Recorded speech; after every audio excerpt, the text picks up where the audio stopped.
Good morning, everyone. In this video, I'm going to go through the 4-H reading from over the weekend and also the worksheet that accompanied it. So this is Cicero's last speech against Verres. I'm going to go ahead and read right through it. Finally, I return to Verres and to his crimes, which he committed against the gods. For that darn man, Ista, stole your most sacred and most beautiful statue, Jupiter Optimus Maximus, at Syracuse, in order that he might hold it at his house, with all religious scruple having been rejected. Your two temples, Queen Juno, that same darn man stripped of all their offerings, in order that he might enrich himself, he might adorn his own home. You, Minerva, he robbed in this way, with the result that at Athens and Syracuse he might carry away a huge weight of gold from the most religious temples. And you, Leto and Apollo and Diana, that man disdained you thus, with the result that the temple of Delos he robbed with a nocturnal robbery, with no one opposing him. Also, you, Diana, he stripped. You, whose most sacred statue at Segesta, he took care that it was removed and carried off. For he sent his own thieves to Segesta, who stripped your temple. You, Mercury, he despised so much that he was placing your statue in his home and private wrestling ground. You, Hercules, so arrogantly that darn man, he looked at you with contempt, with the result that he ordered his slaves at Agrigentum, who your statue they tried to tear up from its own foundations and to carry off.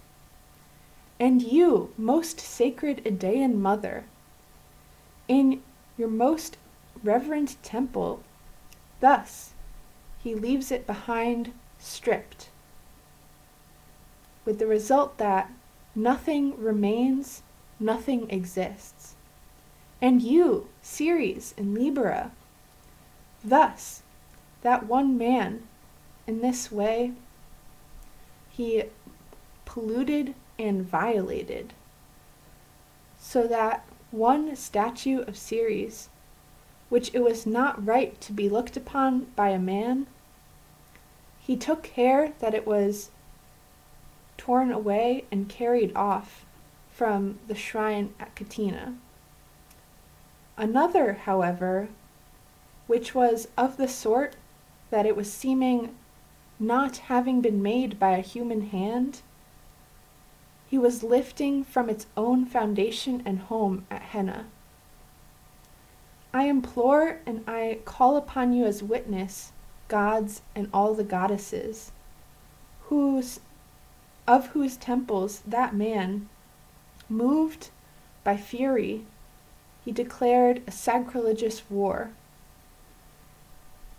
I call upon you in order that you may force the judges to have the same mind toward judging the case, which mind I had in taking up the case.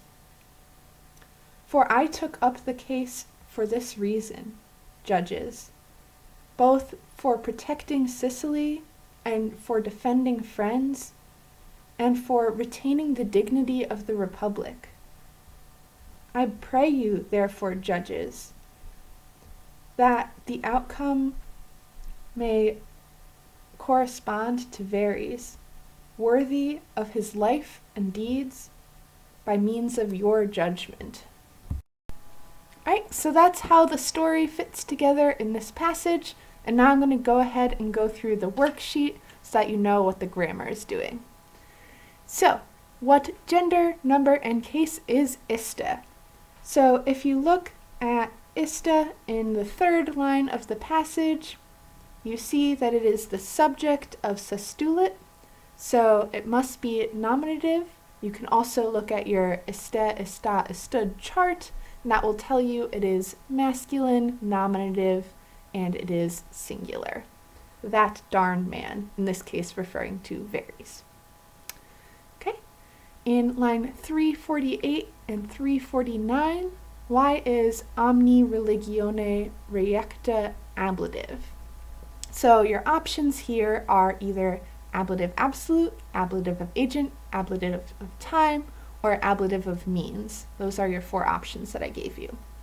So we look at omni religione reiecta, and the first thing that you should notice is that there's both a noun and a participle in the ablative. And almost always, if you have a noun and a participle both in the ablative agreeing with each other, then it's going to be an ablative absolute. And in this case, it is in fact the ablative absolute. But let's go through the other options just to make sure we understand why it wouldn't be any of those. So ablative of agent always has either a or ab before it, and ablative of agent is nearly always a human. So the temple was stripped by Varys. By Varys would be an ablative of agent, so he is doing the action. Ablative of time is usually a word that expresses time, so you might have day or night or month or year or hour, but we don't have any of those things here, so probably not ablative of time. Ablative of means, however, you could possibly make an argument for. He was holding them at his house by means of religion having been rejected. But it just doesn't fit as well as ablative absolute because we have that noun and participle. So that's definitely the answer that we want there. All right, so next we have what gender, number, and case is idem. So in line 349, we have idem ista. And very similarly to number 1 above, both idem and ista are masculine, nominative, singular. And you could tell that by looking at your idem, eadem, idem chart, or if you look through the sentence, you can see that the idem ista is the subject of nudawit, so it must be nominative. And since nudawit is singular, it has to be nominative singular, and it's not feminine because that would be eadem. Also, it's referring back to Varys, so you know it has to be a masculine pronoun. So, in line 351, what case are Athenes and Syracuses? So the options I gave you were genitive, dative, and locative. So in this case, it cannot be genitive because Athenes and Syracuses are both first declension, and so if you had a genitive, here both of those are plural, so you would have Athenarum or Syracusarum, so you know it's not genitive. Dative is possible. From the form, it's identical to a dative form, but if you look at the sentence, dative doesn't really make sense. You're not giving something to Athens and Syracuse. They're not benefiting from the action in any way. So it has to be locative. Something is taking place in these two towns. And you know that the locative is frequently used with place names, so that just makes sense. Okay? So next we have, let's see, what gender, number, and case is grande? So I told you it's not ablative, and it can't be ablative because grande is a third declension adjective, so its ablative would have a long I instead of an E. So you look up grande, hopefully, and you find that it's is, so it's third declension, and if you have an E in the third declension and it is not ablative, it has to come from grandis, grandis, grande, the neuter singular form. So in this case, you know it's neuter singular, and you just have to determine whether it's accusative or nominative. So in line 351, you look through the sentence, and once you've translated, you would know that auferet, the verb, has the subject varies again. He is the subject of most of the verbs in this passage. So in that case, grande is neuter, not describing varies, so it can't be the subject. It's not nominative. That means it must be accusative. So then you can determine what noun is going with it. And so you look through the sentence, the noun that's next to it that is also potentially neuter, accusative, singular is pondus, which is a neuter third declension, and that is in fact what it's going with. So grande pondus, a huge weight of gold, is what that is. Okay? So what gender, number, and case is cuius in line 353? So cuius you can look up in your relative pronoun chart, and you will see it is genitive singular. That ius ending is always going to be genitive singular for the relatives. So then you just have to figure out what gender it is. So you look at the sentence, and this relies on you understanding what's going on in the sentence. So he robbed you, Diana, and then you, whose most sacred statue. So the whose is referring back to Diana, so therefore it is a feminine genitive singular relative pronoun.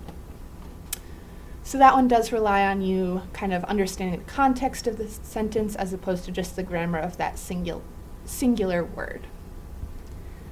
All right, so 355, what is the person, number, tense, voice, and mood of compillarent? Okay, so here you have compilare, which is the infinitive of compilo, and then you have the nt stuck on the end. So if you have an infinitive plus a personal ending, that has to be the imperfect subjunctive. So compillara plus nt, imperfect subjunctive. The nt indicates that it's a third person plural imperfect subjunctive, and it is active. If it was passive, you'd have ntur, ntur, but here we just have nt, so it's active. And yes, that is all. So moving on, what is the gender, number, and case of Mercury? So this one's a little bit trickier, but I gave you a hint that you could look back at section 17a on page 21, and that tells you how the vocative works. So if you have a masculine noun ending in ius, for instance, Mercurius, then when you have the vocative, instead of having that E that you would expect from other second declension masculine nouns, for instance, do we have any in here? Yeah, so if you have, for instance, Jupiter optime maxime, that has the E that you would expect from the vocative singular masculine second declension. But here we have Mercurius, so instead of having an IE, you just have a long I, Mercury. So it's vocative singular masculine there. Okay? What person, number, tense, voice, and mood is maneat? So line 360, we have maneat. So you can look up maneo to figure out what conjugation it is. You find that it's second conjugation. And because you have that EA, you can figure out that it has to be a subjunctive. You also have an ut that can help tell you there might be a subjunctive coming up, but this is present subjunctive. So we have we fear a liar, fear EA, that's what we have going on here. Maneat. So it is third person singular with the T at the end, third person singular, and it's present subjunctive, which we can tell from the EA, maneat, and it is active because if it was passive we'd have tur, but here we just have a T making it active. accusative. Okay, what is the case of te in line 360? So you'll see in your text it's actually teque, but the que just means and you can kind of ignore that. So the te here is a little bit out of place, but it is going with the verb paluit and wheelawit. So that man ista paluit et wheelawit, polluted and violated, and then we finally get the te, you, series in Libra. So you is accusative here. It's the direct object of the two verbs. It's put in the front by Cicero to emphasize the fact that you, even you, most holy goddesses, Veres dared to defile. So he is emphasizing the fact that te is the direct object by putting it first, but it is still just the accusative of the verb.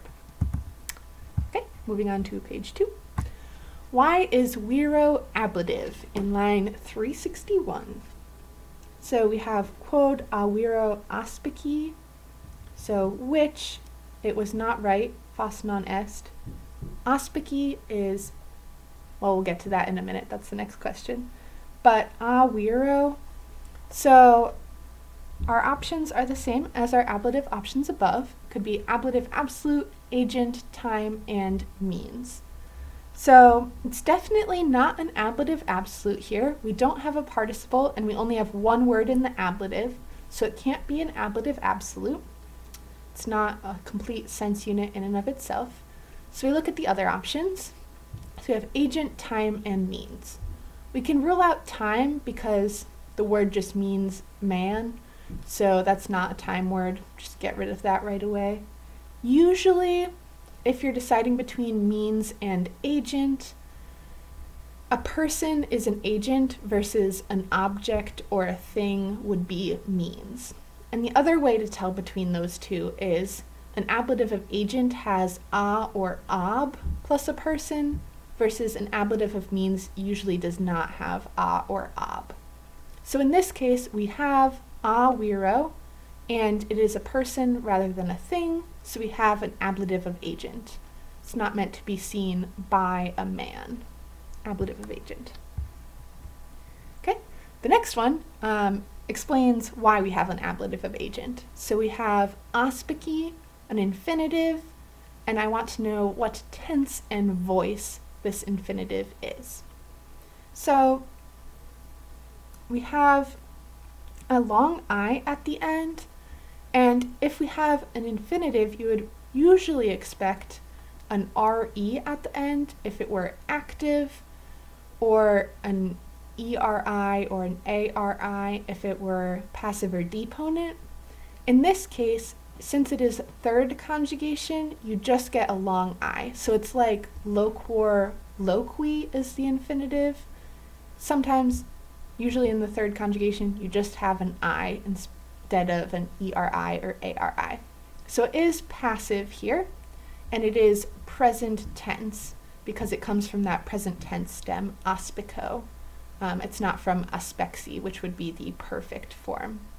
So we have a present tense passive, and that explains why it has the ablative of agent, because to be seen, you have to be seen by someone. So to be seen by a man. The man is the agent doing the seeing of the thing. Okay, why is humana mana ablative? It's like a nice little thing, humana mana. So humana mana is ablative for one of those same four reasons: ablative, absolute, agent, time, or means. So again, we don't have a participle, so it's not going to be an ablative absolute. Agent, we've already discussed, it's usually a person and it will have a or ab. It's not either of those things here, so we can get rid of agent. Is it time? No, because a hand is not a unit of time. It's not a day, a month, a year, anything like that. So you can get rid of time. So the only other option is means. Does it make sense to do something by means of a human hand? Yeah, I would say that makes sense. So it is, in fact, an ablative of means. You are doing something by means of your hand. And next we get to what you're doing by means of that hand. So what is the gender, number, case, tense, and voice of factum? So here we have a participle, factum, and therefore it can have gender, number, and case, as well as tense and voice that you would get from a verb. So what gender, number, and case is factum? So if you look at 364, you see that factum has a um at the end. That could be a couple different things, primarily masculine singular accusative or neuter singular accusative or nominative. So you have to look at what it agrees with, and if you skim back through the sentence, eventually you get to simulacrum, and you know simulacrum is neuter because you can look it up and it will tell you that it's neuter. And you also have tala, which is a little bit closer to factum, and tala also has to be neuter based on the ending. So therefore you know factum is neuter, and you can decide based on that whether it is nominative or accusative.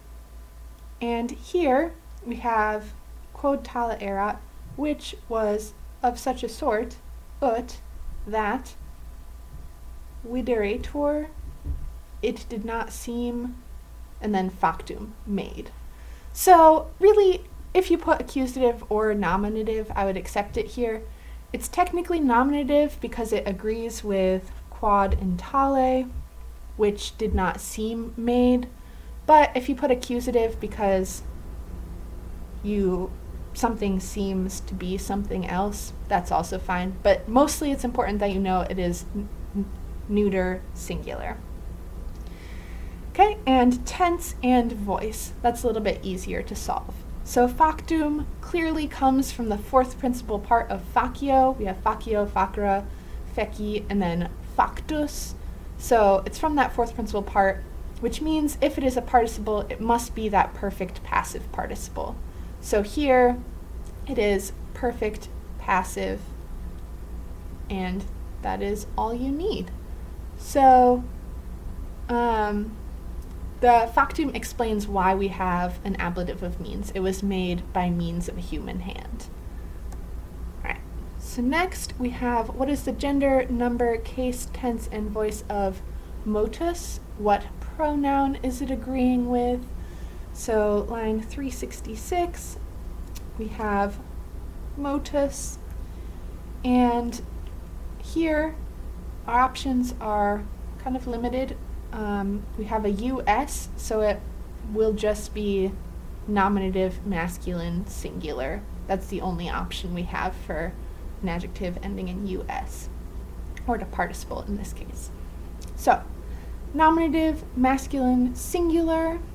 Again, we have that fourth principal part from moeo, moere, moe, and then motus is the fourth principal part, so it must be the perfect passive participle, just like factum. And as for what pronoun it's going with, you look just 2 words before motus, and you get iste, which is a pronoun, also masculine, nominative, singular, so iste is the pronoun that motus is agreeing with. That darn man, the man having been moved by fury, furore. Okay, what is the person, number, tense, voice, and mood of habui? So, person, number, and tense of habui. No, it comes from habeo, you can look that up, and this is the third principal part, so you can tell it has to be perfect active because it is the third principal part, and it has that long I at the end, so it's just the exact form you would find from habeo, habera, habui. That's the third principal part. So it's first person, singular, perfect, active, indicative for the mood. Okay. Next, why is Gaius Veres accusative, or Gaium Verem in this case? So line 370, you will see that it is the first word in this clause, so that's a little bit strange to have an accusative there. once you translate your sentence, you can determine why it is accusative. So your options that I gave you are possession, prepositional phrase, or direct object of consequator. So I threw in possession to kind of throw you off. Accusatives don't express possession. That's really a genitive job, sometimes the dative, but accusative does not do possession. So you can just automatically get rid of that one. There is no prepositional phrase here. We don't have an in or an odd or anything like that next to varies. So you can get rid of that one. And the only other option is direct object of consequator, and consequator is deponent, so it can take a direct object. So the outcome, exitus, consequator catches up with varies, direct object. That's why it's accusative. So then lastly, or second to last, we have vestro judicio. Why is it ablative? So you look down at the bottom, and your options are the regular options for the ablative. Is it an ablative absolute? No, we don't have a participle. Ablative of agent, can't be that because we don't have an a or an ab, and it's not a person. Ablative of time, not really a time word. Judgment is nothing like day, hour, month, so you can get rid of that one. Lastly, we have means. Does it make sense to say to do something by means of your judgment? Yeah, that would be fine. So ablative of means is vestro judicio.